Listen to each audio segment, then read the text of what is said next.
ये जो मैंने सुना है असेंबली के अंदर किसी ने कहा कि तिपरालैंड मिलेगा नहीं, ग्रेटर तिपरालैंड का मैप क्या है। मैं ये लोगों से पूछना चाहता हूँ, हमने तो ग्रेटर तिपरालैंड का बाउंड्री पहले से बताया था कि जो 36 गांव एडीसी से बाहर है, जो पार्ट्स लाइक नंदनगर, अभय नगर है, जहाँ में तिपरासा लोग हैं, जहाँ में तिपरासा लोगों को उनका अधिकार नहीं मिल रहा है, उसको अंदर लाकर ग्रेटर तिपरालैंड बनाना है।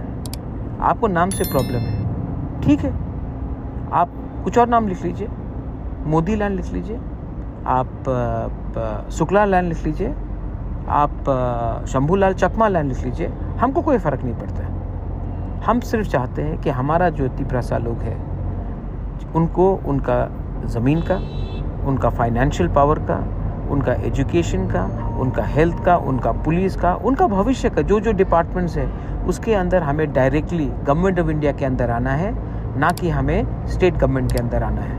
क्योंकि स्टेट गवर्नमेंट कोई भी हो, सीपीएम हो, कांग्रेस हो, बीजेपी हो, कोई भी हो, उन्होंने हमें स्पेस नहीं दिया है 70 साल में। एक दो लोगों को मंत्री बनाने से कम्युनिटी को स्पेस नहीं मिलता है। इसी के लिए मैंने कहा था कि ग्रेटर तिपरालैंड के अंदर आपको नाम से प्रॉब्लम है तो नाम को छोड़िए, लेकिन ये जो अधिकार है, खुद का पुलिस, एक अच्छा एजुकेशनल सिस्टम जहाँ में बच्चे लोगों का शिक्षा मिले, एक हेल्थ सिस्टम जहाँ में हम अपना ज़मीन से अगर कोई भी हमारे ज़मीन में घुसे तो उसको निकाल सके, उसका पावर, कानून बनाने का पावर, अपना भविष्य में अपना ज़िंदगी को बेहतर करने का पावर, ये हम अपने हाथ में चाहते हैं। आपको इतना आपत्ति है, आपको इतना आपत्ति क्यों है?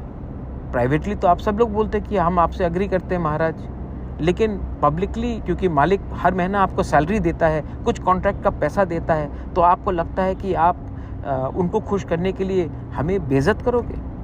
छी छी छी छी छी छी। इसी के लिए आज एक टाइम तो हम लोग 1949 में तो हम लोग मेजॉरिटी में थे, क्यों माइनॉरिटी हुए? क्योंकि यही था एटीट्यूड, यही एटीट्यूड, और यही एटीट्यूड के लिए आज हम लोग ये पोजीशन में।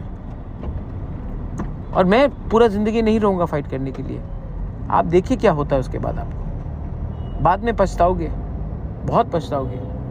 खुद के बच्चे लोग आपको कोसोगे कि पिताजी, बाबा, आपने हमारे बारे क्यों नहीं सोचा, सिर्फ अपने बारे सोचा।